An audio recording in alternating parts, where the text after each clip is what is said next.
प्यारे बच्चों,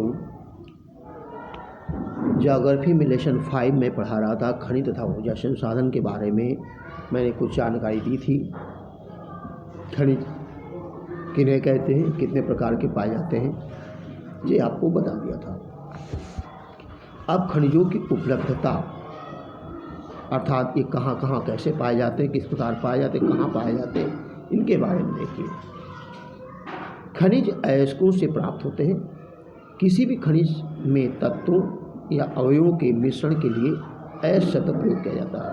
मतलब मिले हुए धरातल से खोदने पर पहली अवस्था में जो मूल पदार्थ प्राप्त होता है, खनिज प्राप्त होते हैं, उन्हें अयस्क कहते हैं, क्योंकि उनमें अनेक प्रकार के तत्व मिले होते हैं। प्योरली नहीं होता है कोई भी खनिज जब प्राप्त किया जाता है तो प्योर अवस्था में नहीं होता है, उसके साथ अन्य तत्व भी मिले होते हैं। तो इसलिए कहा गया है खनिज अयस्कों से प्राप्त होते हैं। ये कहा गया किसी भी खनिज में तत्वों अवयवों के मिश्रण के लिए आवश्यक अयस्क शब्द का प्रयोग किया जाता है। मिश्रण के लिए अयस्क शब्द होता है। जब अयस्क में खनिजों का मिश्रण पर्याप्त मात्रा में होता है तो खनन का आर्थिक महत्व बहुत बढ़ जाता है। खनिज सामान्यतः निम्नलिखित शैल समूहों से प्राप्त होते हैं। कहाँ कहाँ मिलते हैं? शैल समूह में। कौन से शैल में? अग्नि शैल व कायांतिक शैल, अवसादी शैल। क्या कहते हैं? अग्नि और कायांतिक चट्टानों में खनिज उनके जोड़ों, दरारों, भ्रंशों आदि पाए जाते हैं। इन शैलों में खनिजों का निर्माण तरल व गैसीय अवस्था में होता है। जस्ता, तांबा, सीसा, जिंक आदि खनिज चट्टानों में पाए जाते हैं।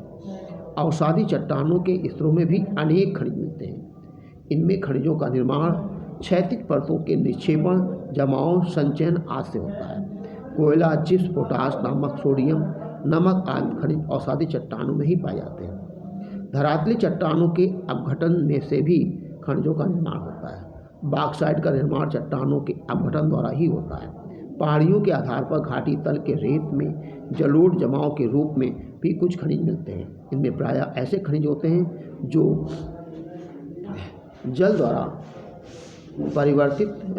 द्वारा घर्षित नहीं होते हैं। इन खनिजों में सोना, चांदी, टिन, प्लैटिनम मुख्य होते हैं। महासागरीय जल में बड़ी मात्रा में खनिज पाए जाते हैं। सामान्य नमक, मैग्नीशियम, ब्रोमाइन, मैग्नीज महासागरीय जल में पाए जाने वाले खनिज हैं। अब क्या कहते हैं? रैट होल खनन क्या है?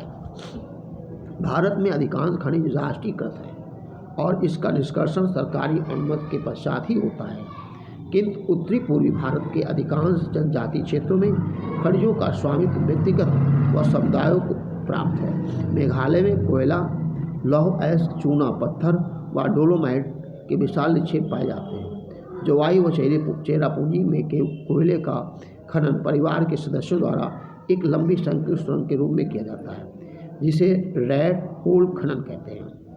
कहाँ पर? चेरापूंजी में, जहाँ आम लोगों के द्वारा कोयले का खनन किया जाता है, उसे रैट होल खनन कहते हैं। रैट होल खनन को नेशनल ग्रीन ट्रिब्यूनल ने अवैध घोषित किया है। सलाह दी है कि इसे अविलंब रोका जाना चाहिए। अर्थात सरकार वो अपने हिसाब से कोई कार्य करवाएगी तो उसे देश और समाज के सबके लिए लाभ मिलेगा, और जब व्यक्तिगत कोई खोदेगा, प्राप्त करेगा, तो उसका ही केवल पर्सनली हित होगा। इसलिए अंतर्राष्ट्रीय ट्रिब्यूनल ने उसे नेशनल ग्रीन रेवोल्यूशन ने अवैध घोषित किया है, मतलब उसे कहा गलत है।